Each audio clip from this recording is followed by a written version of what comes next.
Videos देखने के लिए सब्सक्राइब करें जनसत्ता.com, बेल आइकन दबाकर पाएं लेटेस्ट नोटिफिकेशंस। 26 नवंबर 2008 की शाम मुंबई गुलजार हो रही थी कि अचानक शहर के एक हिस्से में गोलियां चलने लगीं। आतंकियों ने कहर बरपाना शुरू कर दिया था, जिसकी शुरुआत लियोपोल्ड कैफे और छत्रपति शिवाजी टर्मिनस से हुई थी।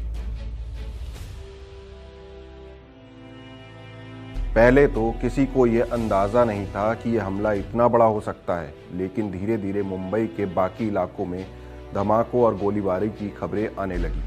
आधी रात होते होते मुंबई शहर की फिजाओं में आतंक का असर नजर आने लगा था। आतंक का तांडव मुंबई के सबसे busy railway station Chhatrapati Shivaji terminus पर शुरू हुआ था। यहाँ मौजूद किसी भी यात्री को अंदाजा तक नहीं था कि स्टेशन पर आतंक का खूनी खेल होने वाला है। वहाँ काफी संख्या में यात्री मौजूद थे। दो आतंकियों ने वहाँ पहुंचकर अंधाधुंध फायरिंग की थी और हैंड ग्रेनेड भी फेंके थे, जिसकी वजह से 58 बेगुनाह लोगों की मौत हो गई, जबकि कई लोग गोली लगने और भगदड़ में गिर जाने की वजह से घायल हो गए थे। इस हमले को अजमल आमिर कसाब और इस्माइल खान नाम के आतंकियों ने अंजाम दिया था। सीएसटी के अलावा आतंकियों ने Taj hotel, hotel Oberoi, Leopold cafe, Cama अस्पताल और दक्षिणी मुंबई के कई इलाकों पर हमले किए थे। आधी रात होते होते मुंबई के कई इलाकों में हमले हो रहे थे। शहर में 4 जगह मुठभेड़ चल रही थी। पुलिस के अलावा अर्धसैनिक बल भी मैदान में डट गया था। एक साथ इतनी जगह पर हमले ने सबको चौंका दिया था। इसकी वजह से आतंकियों की संख्या का अंदाजा लगाना तक मुश्किल हो रहा था। 26 नवंबर की रात में ही आतंकियों ने अपना रुख पूरी तरह से ताज होटल की तरफ कर दिया था। यहां आतंकियों ने कई मेहमानों को बंधक बना लिया था, जिसमें 7 विदेशी नागरिक भी शामिल थे। ताज होटल के हेरिटेज विंग में आग लगा दी गई थी। 27 नवंबर की सुबह एनएसजी के कमांडो आतंकवादियों का सामना करने पहुंचे। सबसे पहले होटल ओबराय में बंधकों को मुक्त कराकर 28 नवंबर की दोपहर को ऑपरेशन खत्म किया गया। उसी दिन शाम को नरीमन हाउस के आतंकियों को भी मार दिया गया। होटल ताज के ऑपरेशन को अंजाम पहुंचाने में 29 नवंबर की सुबह तक का वक्त लग गया था। मुंबई हमले की रणनीति को देखकर लग रहा था कि इस हमले में कई आतंकी शामिल हो सकते हैं, लेकिन हमला खत्म होने और कसाब के पकड़े जाने के बाद यह साफ हो गया था कि इस काम को अंजाम देने के लिए 10 आतंकवादियों को ट्रेंड किया गया था। उन्हें पाकिस्तान की सरजमी पर आतंक की ट्रेनिंग दी गई थी। उसके बाद ये आतंकी 26 नवंबर को एक बोट में समंदर के रास्ते भारत में दाखिल हुए थे। पुलिस ने बाद में जली हुई बोट भी बरामद की थी।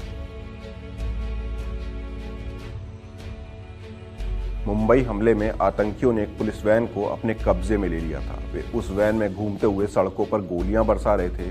उस दौरान एक टीवी चैनल के कैमरामैन के हाथ में भी गोली लग गई थी। बाद में आतंकी वैन लेकर कामा अस्पताल में घुस गए थे। वहीं मुठभेड़ के दौरान ATS chief Hemant Karkare, SI Ashok Kamte और विजय सालस्कर की मौत हो गई थी।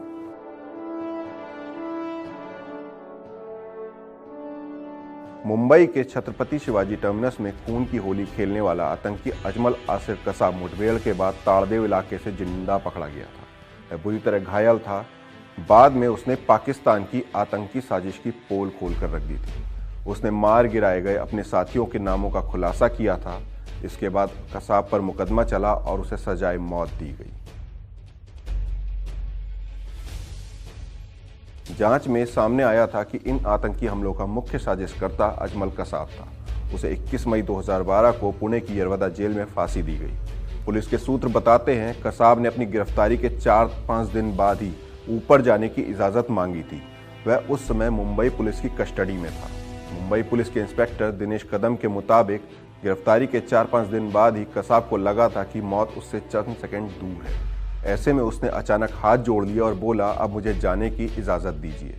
इंस्पेक्टर कदम बताते हैं कि कसाब की यह बात सुनकर वह हैरान हो गए थे। उन्हें समझ ही नहीं आया कि कसाब ऐसा क्यों कह रहा है। वह मुंबई पुलिस की कस्टडी में था और जाने की इजाजत मांग रहा था। उन्होंने कसाब से पूछा, क्या बक रहे हो? कसाब का जवाब था, मैं ऊपर जाने की इजाजत मांग रहा हूं। मुंबई आतंकी हमलों की जांच करने वाले एक अधिकारी ने हिंदी अखबार एनबीटी को बताया कि कसाब को तंबाकू खाने की लत थी।